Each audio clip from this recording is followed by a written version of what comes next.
Toyota's 1,000 horsepower LMP1 rocket ship was launched for the first time at the WEC pre-season test at Monza. In its first race outing, the 2017 machine flew to victory at Silverstone, piloted by Sebastian Buemi, Kazuki Nakajima and Anthony Davidson, who explained what it's like to take the controls of Toyota's high-tech hybrid. For me this year, sharing the car yet again with Sebastian Buemi and Kazuki Nakajima. We normally have the same system in our team where Seb, he enjoys doing the starts. Me and Kazuki preferred is to watch him go with his teeth out at the beginning of the proceedings.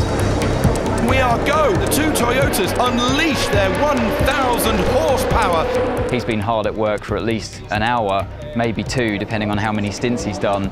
And then you jump in, the car's all hot and humid, the brakes stink because they've been really pushing it hard, and you watch the lollipop lift and away you go. It's up to you then to click into things as quickly as possible. You can gain or lose valuable seconds in those first opening laps of your stint, in amongst the traffic. Some drivers again, they're new out there or they've been out there a while, and finding your rhythm is incredibly hard. Yes, we up you up. The team will often give you an update as soon as you go out there. They might warn you about traffic that you're about to hit, not literally of course, but coming up to, and how that might affect things in terms of what you do in the car to save energy here or there, or use it more when you come up to them. So a few tools that we have inside the car in terms of the fuel usage and the boost usage from the battery that we're on top of as well. Some of it's automated of course, but the driver's still in control of a lot of things in these cars.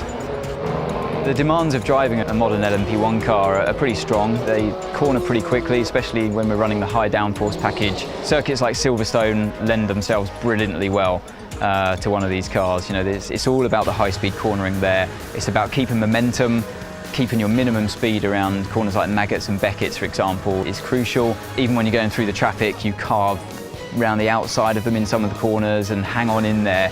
You feel the G-force through your neck and your back mainly, and through the steering wheel you feel everything. You're holding on tight. It's a bit more like holding some extreme poses in yoga or something, when you're going from one pose to the next. You can't breathe really when you're doing it. We know what's coming our way, but feeling the G-force in those high-speed corners is something that brings a smile to your face every time. The 6 hours of Silverstone won by Toyota.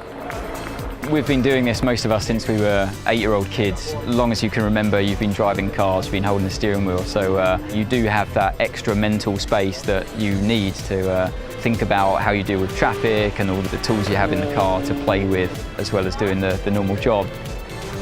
This style of racing really calls upon a lot of skill sets from a driver, and that's what I enjoy.